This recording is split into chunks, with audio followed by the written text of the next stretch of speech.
Shalom, puji Tuhan Yesus, bertemu kembali dengan saya, Pastor Ratna, untuk menyampaikan kabar baik. Haleluya. Hari ini tepat 17 Maret 2025, rumah tangga kami itu berjalan selama 36 tahun, Bapak Ibu, Saudara-saudari. Sungguh waktu yang tidak sebentar, bukan waktu yang singkat, sampai di titik ini, pada sekarang ini. Jadi saya teringat kepada firman Tuhan di Mazmur 127 ayat 1, bahwa kalau bukan Tuhan yang membangun rumah, sia-sia orang yang membangunnya. Dan kalau bukan Tuhan yang berjaga-jaga, sia-sia orang yang mengawal kota. Jadi itu yang saya dan suami alami sebagai sebuah kesaksian bahwa sungguh kalau sampai kami di 36 tahun pernikahan ini, itu karena satu pribadi, Yesus Kristus Tuhan. Saya berani menyampaikan ini dan dengan tegas tanpa ragu-ragu menyampaikan ini, Bapak Ibu, saudara-saudari sekalian, karena saya tahu siapa diri saya pada waktu dulu sebelum mengenal Yesus Kristus Tuhan. Haleluya. Saya bahkan tidak punya ide untuk berumah tangga, menikah, yang disebut sebuah perkawinan, itu saya sama sekali tidak ada clue. Saya bahkan pada masa muda saya, Bapak Ibu, saya sangat tidak menginginkan sebuah pernikahan. Kenapa? Karena itu bagi saya mengerikan ya Bapak Ibu. Mengerikan, banyak hal yang tidak baik yang saya lihat di dalam sebuah rumah tangga atau pernikahan, sehingga menimbulkan pertanyaan dalam hati saya yang memang saya tidak dapat jawabannya pada masa lalu. Kenapa di rumah tangga itu terjadi percekcokan, kemudian pertengkaran yang tidak habis-habisnya, saling menyalahkan satu dengan yang lain, kemudian ada banyak kekurangan, kemudian ada banyak amarah, bahkan mohon maaf ada banyak pengkhianatan, bahkan ada yang berakhir kepada perceraian, yang berakibat tidak baik kepada anak-anaknya, termasuk diri mereka sendiri. Sehingga zaman dulu saya anggap pernikahan itu sebuah momok ya Bapak Ibu, sebuah kabar atau kondisi yang mengerikan, yang tidak tahu kenapa itu terjadi. Begitu ya Bapak Ibu, sampai kemudian benar-benar bahwa saya percaya bahwa lahir, hidup, mati, jodoh itu Tuhan yang mengatur.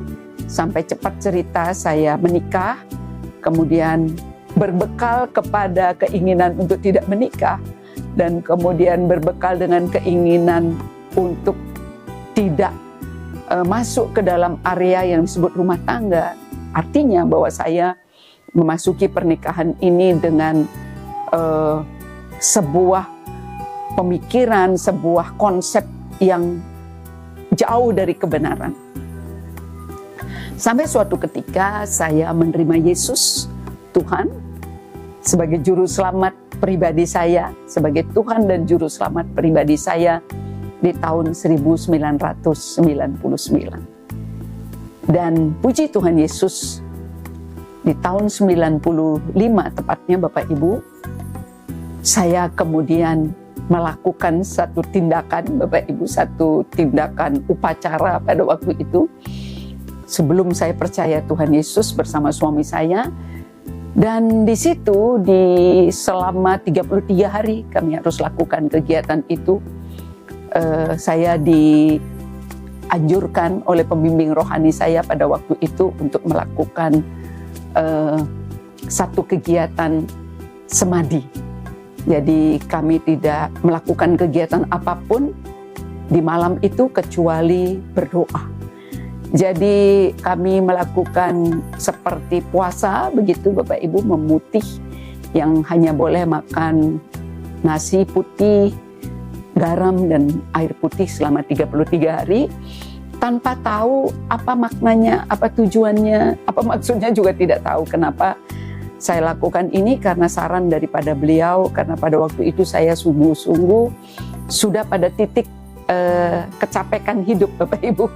Bukan kecapekan bekerja, bukan kecapekan berpikir, tapi capek hidup Bapak Ibu. Nah kemudian oleh pembimbing rohani saya ini, pembimbing rohani kami melakukan semadi ini selama 33 hari, di mana setiap malam kami melakukannya selama 3 kali, masing-masing selama 1 jam, dari jam 9 sampai jam 10 malam, jam 12 sampai jam 1 pagi, jam 3 sampai jam 4 pagi. Di antara waktu-waktu itu kami hanya duduk menunggu waktu-waktu semadi tadi. Nah, di hari pertama itu saya diberikan buku kosong dan sebuah ballpoint oleh pembimbing rohani tadi, dan beliau menyampaikan, Dek Sudewi, ini ada buku kosong bersama Dek Putu. Kalau apa yang adik lihat, adik dengar, adik tulis di sini. Nah cepat cerita Bapak Ibu, pukul 12 malam lewat, di minggu kedua itu saya pertama kali mendengar suara di dalam hati saya Bapak Ibu. Suara itu berkata demikian, jangan pernah mencari cinta sejati di muka bumi ini. Datang kepadaku dan kau akan mendapatkannya. Dan saya segera sadar bahwa kalimat yang muncul di hati saya itu bukan ide saya Bapak Ibu, bukan pemahaman saya. Sehingga karena saya tahu bahwa itu seseorang yang bicara di hati saya, pribadi, satu pribadi yang bicara di hati saya, dalam keadaan tangan masih posisi sembahyang Bapak Ibu, saya tanya dalam hati, anak-anak saya, dan dia jawab Bapak Ibu, suara itu menjawab, bawa mereka ke jalanku. Cepat cerita Bapak Ibu, itu tahun 95, tahun 99 kemudian saya menerima Yesus sebagai Tuhan dan Juru Selamat pribadi. Apa yang Tuhan didik dalam hal pernikahan Bapak Ibu? Yang pertama adalah saya diingatkan Tuhan untuk meminta ampun, meminta maaf kepada orang tua. Tuhan taruh di hati saya bahwa kamu belum mengampuni orang tuamu. Dalam segala keterbatasan mereka, mereka memberi lebih. Mereka telah memberi lebih dari apa yang sanggup mereka berikan kepadamu. Saya minta ampun kepada orang tua saya. Tuhan bukakan saya bahwa orang tua saya adalah orang tua yang terbaik, yang paling sempurna, yang berasal daripada Tuhan, yang Tuhan percayakan untuk merawat dan membimbing saya. Hari itulah saya tahu betapa saya sungguh bersyukur memiliki orang tua yang mengasihi saya dengan segala keterbatasan beliau, tapi memberi lebih dari apa yang sanggup mereka berikan kepada saya. Saya sungguh mengucap syukur. Puji Tuhan, Bapak Ibu sekarang sudah di sorganya yang mulia, Bapak Ibu, haleluya. Nah, kemudian yang kedua adalah Tuhan mendidik saya sebagai istri. Yang pertama adalah saya untuk diam, Bapak Ibu. Ada satu perbincangan kami pada waktu itu di tahun 99 yang saya menyatakan iman saya, dan suami saya mengatakan bahwa itu tidak boleh, tidak tepat, dan biasanya saya berargumen Bapak Ibu. Biasanya saya akan menyampaikan pendapat saya, ide saya, yang pasti menentang pendapatnya. Tapi di hari itu Bapak Ibu, pada waktu beliau menyampaikan perkataannya, di saat itu juga puji Tuhan Yesus, Roh Kudus bicara di hati saya. Kamu diam, dengarkan suami kamu bicara. Sampai besok hari pun dia bicara seperti itu, kamu hanya dengar dan layani dia. Terpujilah Tuhan Yesus Kristus Bapak Ibu.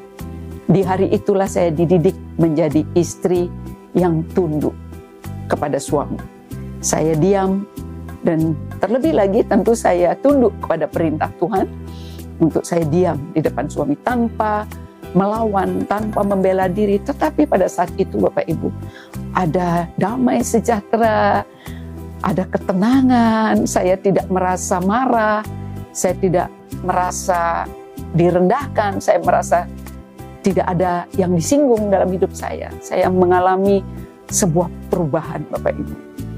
Sejak saat itu saya melihat bahwa saya tidak memerlukan pembelaan diri, bahkan kemudian pertengkaran hampir tidak terjadi, Bapak Ibu. Dan tentu Tuhan mendidik kita, mengajar kita melalui firman-Nya dan oleh tuntunan Roh Kudus. Jadi kalau sampai 36 tahun sekarang saya bersama-sama berjalan dalam anugerah Tuhan, di mana 2 tahun kemudian di tahun 2021, puji Tuhan Yesus, suami saya menerima Yesus sebagai Tuhan dan Juru Selamat pribadinya. Di tahun-tahun kemudian itulah kami terus belajar menjadi orang percaya di dalam kebenaran Tuhan, menjadi istri dan suami di dalam pimpinan Tuhan. Dan saya diajar Tuhan untuk menjadi penolong yang sepadan, Bapak Ibu. Penolong yang sepadan ini, Bapak Ibu, tidak seperti yang saya pahami dunia mengajarkan, Bapak Ibu. Karena suatu hari Tuhan didik saya bahwa sebagai istri, penolong yang sepadan itu adalah menggenapi seluruh kekurangan yang ada pada suami untuk kemuliaan Tuhan. Jadi tidak ada satupun tujuan dari suami atau istri yang diutamakan, tetapi panggilan dan seluruh kehendak Tuhan dinyatakan di dalam pernikahan kami. Sehingga oleh anugerahnya, Bapak Ibu, saya belajar menjadi penolong yang sepadan ini.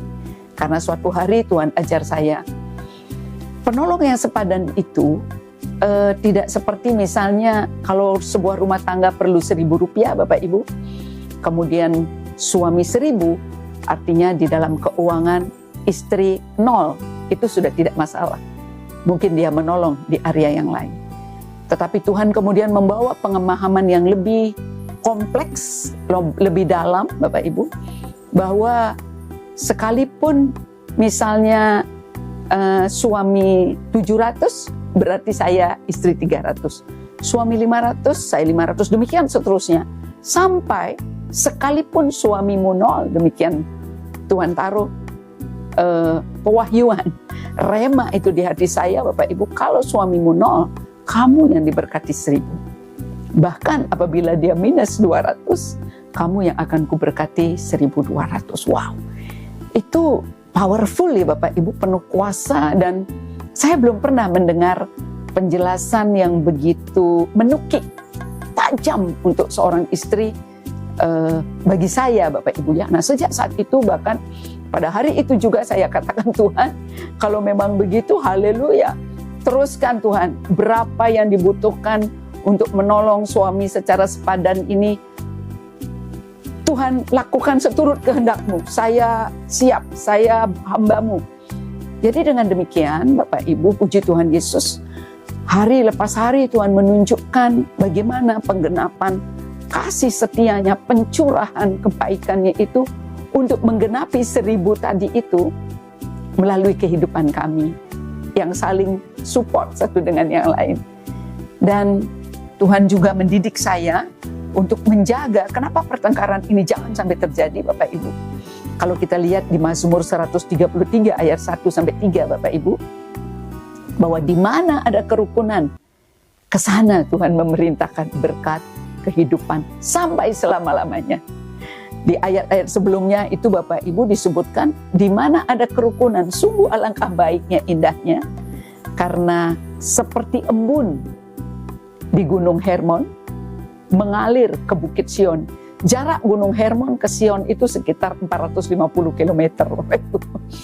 Artinya ada sebuah berkat yang impossible, berkat yang tidak mungkin, yang mustahil, yang tidak mungkin, Bapak Ibu.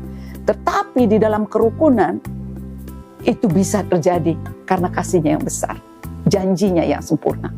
Jadi saya sangat menjaga bahwa di rumah itu tidak boleh ada pertengkaran. Saya tunduk kepada suami. Kalau dia bilang A, saya ikut A. Sekalipun dalam hati B, Bapak Ibu. Tinggal saya belajar melihat kebaikan Tuhan, rencana Tuhan melalui jawaban A ini. Dan setiap apa yang saya butuhkan untuk ke A ini, Saya mohon anugerah dari Tuhan. Jadi simpel Bapak Ibu, hormati suami, tunduk. Jadi saya sudah tidak punya ide, hanya tunduk, kemudian minta apapun yang kita perlukan untuk bisa di A ini. Dari hal-hal yang kecil saya minta Bapak Ibu. Dari senyum misalnya. Dulu saya tidak bisa senyum di depan suami, saya minta senyum. Tuhan katakan minta apa saja. Minta apa saja. Dan puji Tuhan Yesus, Bapak Ibu saya, saudara-saudari bisa minta apa saja. Dan Tuhan akan memberi dengan limpahnya. Minta dengan iman Bapak Ibu. Karena Tuhan memiliki banyak cara. Tuhan yang penuh kuasa ini, penuh kasih ini, penuh kasih karunia dan kebenaran di dalam nama Yesus. Memiliki banyak cara. Dia penuh kuasa. Dan dia menyediakan semua jalan keluar untuk semua permasalahan dalam rumah tangga. Nah kemudian Bapak Ibu, yang terakhir adalah saya bertahun-tahun mempertanyakan tentang Tuhan, apa yang dimaksud dua menjadi satu? Apakah idenya menjadi satu? Apa? Nah sampai suatu hari sekitar tahun 2010 Bapak Ibu, saya disingkapkan 2010 atau 2011-12 begitu ya Bapak Ibu, saya disingkapkan makna ini. Bahwa dua menjadi satu ini gambarannya seperti mutiara Bapak Ibu. Mutiara ini dari kerang. Kemudian kerang ini dimasuki oleh benda asing. Kerang ini bahkan ada beberapa orang menganggap ini haram ya, tidak bisa dimakan. Kemudian dimasuki oleh benda asing, apakah itu batu kecil, kemudian pasirkah, atau ranting-ranting dahan di air yang sudah mengering, itu memasuki. Dan tentu pada waktu ini masuk, ini kesakitan Bapak Ibu, kerang ini. Kemudian dia melakukan mekanisme pembelaan diri. Rasa nyerinya ini menimbulkan mekanisme pembelaan diri, defense mechanism, yang kemudian menjadikan mutiara. Jadi dari dua, dari yang tidak berharga dua-duanya ini, kerang dan sisa-sisa batu pasir itu menjadi mutiara yang indah. Jadi setiap rasa sakit, setiap rasa tidak nyaman, tidak enak di dalam rumah tangga, kita hanya berlari kepada kuasa Tuhan yang membungkus terus membungkus rasa nyeri menjadi kemuliaan. Di dalam rumah tangga Bapak Ibu, saudara-saudari, adik-adik sekalian, apapun rasa nyeri itu saat ini, masuk ke hadirat Tuhan. Biarkan Tuhan yang membangunnya. Jangan pakai kekuatan sendiri lagi. Jangan pakai kemampuan diri sendiri. Jangan pakai pendapat diri sendiri. Terpujilah Tuhan Yesus Kristus. Bawa seluruh apapun yang ada pada area Bapak Ibu sekalian ke hadirat Tuhan. Tadi kita sudah ingat di Mazmur 133 ya Bapak Ibu. Tuhan katakan di mana ada kerukunan, ke sana Tuhan perintahkan berkat, kehidupan sampai selama-lamanya. Tidak hanya berkat yang dibutuhkan, tetapi kehidupan pribadi Tuhan, kehidupan yang lebih daripada segala berkat yang ada di dunia ini, termasuk kehidupan kekal, dianugerahkan karena ada kata selama-lamanya. Artinya kehidupan kekal, termasuk kepada anak, cucu, mantu, cicit, buyut, akan diterima oleh keluarga yang menjaga kerukunan. Jadi jangan keluar dari rasa sakit itu. Setiap masalah Bapak Ibu bawa ke dalam jalan Tuhan, karena dialah jalan dan kebenaran dan hidup. Diberkatilah Bapak Ibu sekalian yang baru berumah tangga, yang sudah 50 tahun berumah tangga, yang sudah 70 tahun, berapapun usia pernikahan Bapak Ibu, bawa rumah tangga ini kepada Tuhan. Karena Tuhan adalah pribadi yang concern membangun rumah tangga. Kenapa? Karena yang dibangun Tuhan pertama kali setelah semuanya indah selesai adalah Adam dan Hawa. Komunitas, institusi yang pertama Tuhan bangun, di mana melibatkan orang dengan orang, adalah pernikahan dan rumah tangga. Doa saya bagi Bapak Ibu, saudara-saudari semua, di dalam nama Yesus, biarlah setiap istri tunduk kepada suami. Kalau terasa berat, memang harus berat, karena tidak bisa dilakukan dengan daging. tetapi dilakukan dengan roh. Roh itu penurut, daging itu lemah. Jadi hiduplah dengan roh, maka Bapak Ibu, saudara-saudari tidak akan mengandalkan daging, tidak akan mengandalkan emosi, amarah, kecewa, sakit hati, tapi menghidupi iman yang Bapak Ibu dengar dengan firman yang disampaikan pada hari ini. Diberkatilah rumah tangga Bapak Ibu sekalian. Biarlah para suami menjadi suami yang mengasihi istri seperti Kristus mengasihi jemaat dengan menyerahkan nyawanya kepada istrinya. Haleluya Bapak Ibu. Dan biarlah istri-istri tunduk kepada suami, menghormati suami seperti jemaat kepada Tuhan. Menghormati suami seperti kepada Tuhan. Maka rumah tangga Bapak Ibu tidak akan tergoncangkan. Tidak ada api iblis, api si jahat yang bisa menyentuh rumah tangga Bapak Ibu. Karena proteksi, perlindungan, kuasa dari tempat yang maha tinggi menjadi perlindungan bagi rumah tangga Bapak Ibu, saudara-saudari sekalian. Terpujilah Tuhan Yesus Kristus yang sangat mengasihi kita semua, yang sangat merindukan rumah tangga kita mencerminkan kemuliaan Tuhan. Kalau hari ini saya bisa menyaksikan kebaikan Tuhan yang membangun rumah tangga kami Bapak Ibu, itu semua karena anugerahnya yang besar, yang juga disediakan bagi setiap rumah tangga Bapak Ibu, saudara-saudari semua. Nah, kalau misalnya di sini ada ibu-ibu yang bekerja, percayalah bahwa Amsal 31 ayat 10 sampai 31, di dalam Amsal ini ayat-ayatnya justru menunjukkan para istri tangguh yang bekerja dari pagi sampai malam. Jadi jangan pernah mengeluh, tapi bawa seluruh beban-beban Bapak Ibu, saudara-saudari untuk belajar kepada Tuhan. Yang memanggil setiap kita yang letih lesu berbeban berat untuk belajar daripadanya. Karena Dia rendah hati dan lemah lembut, supaya jiwa kita mendapatkan ketenangan.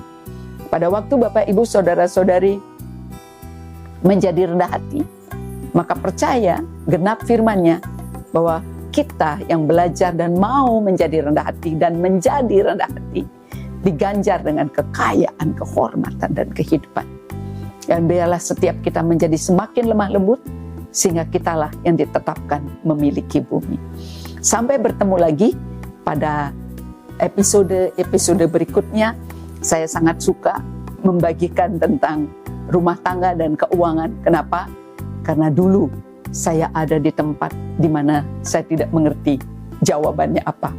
Tetapi terpujilah Tuhan Yesus Kristus, haleluya Bapak Ibu, saudara-saudari, bahwa Yesuslah jalan dan kebenaran dan hidup. Bahwa apapun yang Bapak Ibu hadapi tidak pernah melampaui kekuatanmu. Sebab pada saat Bapak Ibu dicobai, Dia sendiri menyediakan jalan keluar. Haleluya. Doa saya Bapak Ibu hari ini juga, bahwa Roh Bapa sendiri, Roh Kudus, berbicara langsung kepada hatimu. Sehingga Bapak Ibu dibukakan untuk setiap jalan buntu dalam rumah tanggamu. Untuk setiap percekcokan dalam rumah tanggamu, saya katakan ada damai sejahtera, ada shalom. Setiap kutuk perceraian tidak berlaku atas rumah tanggamu. Setiap kutuk pertengkaran, kutuk kesalahpahaman, bahkan kutuk masa lalu, kutuk najis cemar dihancurkan dalam nama Yesus. Rumah tangga Bapak Ibu dipulihkan, kudus, tidak bercacat celah. Di dalam nama Yesus, setiap kekurangan dalam rumah tanggamu, saya katakan diberkatilah rumah tanggamu dalam segala kelimpahan. Setiap lidahmu yang memperkatakan hal-hal yang tidak berasal daripada Tuhan, hari ini dibatalkan dalam nama Yesus. Biarlah lidah Bapak, Ibu, saudara-saudari, dan adik-adik semua menjadi pohon kehidupan. Lidah yang memberkati pasangan masing-masing. Lidah yang memberkati setiap area dalam rumah tanggamu. Di dalam nama Yesus, shalom, damai sejahtera untuk rumah tangga Bapak, Ibu, saudara-saudari semua. Komunikasi, pernikahan Bapak, Ibu, seperti perkawinan di Kana yang diubah dari air yang tawar, air yang tidak berharga untuk pembasuhan, menjadi anggur yang semakin manis dalam rumah tanggamu. Haleluya. Terpujilah Tuhan Yesus.